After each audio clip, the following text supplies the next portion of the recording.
Hi guys, நீண்ட நாளாக நம்ம எதிர்பார்த்துருந்தோம் எஸ்ஐக்கான ரிசல்ட் எப்போ சார் அப்படின்னு. ஜஸ்ட் வந்து பார்த்தீங்கன்னா அவங்க அப்டேட் பண்ணிட்டாங்க, பிசிக்கலுக்கான கேண்டிடேட்ஸ் கொடுத்துட்டாங்க. ரொம்ப ஹாப்பியாக இருப்பீங்க.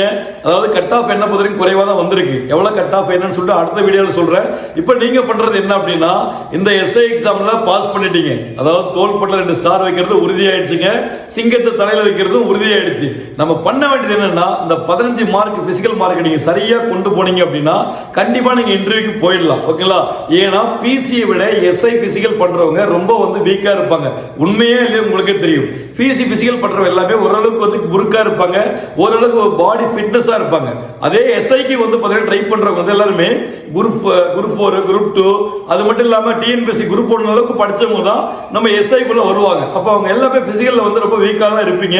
நான் என்ன சொல்றேன்னா, எல்லாரையும் சொல்லல, ஒரு 20% பேர் ஃபிட்டா இருந்தா 80% பேர் அன்ஃபிட்டா தான் இருப்பாங்க. இது தப்பு இல்லை, தவறு இல்லை, இயல்பு தான். நான் என்ன சொல்றேன் அப்படின்னா, நேரத்தையும் காலத்தை வீண் பண்ணாதீங்க. பிசிக்கலை ஸ்டார்ட் பண்றீங்க, 15 மார்க் எடுத்தா உங்களுக்கு வந்து போஸ்டிங் கன்ஃபார்மா கிடைச்சிரும். இன்டர்வியூ நல்லபடியா பண்ணீங்கன்னா போஸ்டிங் கன்ஃபார்ம் கிடைச்சிரும். மிஸ் பண்றாதீங்க. எஸ் அகாடமில பிரத்யேகமான 3 வேளை பிசிக்கல் போயிட்டு இருக்கு. அதனால வாய்ப்பு சரியா பயன்படுத்திங்க. எஸ்ஐ ரிசல்ட் நீங்க எதிர்பார்த்த மாதிரி வந்துருச்சு. கட் ஆஃப் கம்மியா தான் வந்திருக்கு. இதை பத்தி நான் அடுத்த ஒரு வீடியோல சொல்றேமா, மிஸ் பண்றாதீங்க. Thank you so much. போய் ரிசல்ட் பாருங்க. யாருக்கெல்லாம் பாஸ் பண்ணீங்களோ கமெண்ட் பாக்ஸ்ல வந்து சொல்லுங்க. Thank you so much.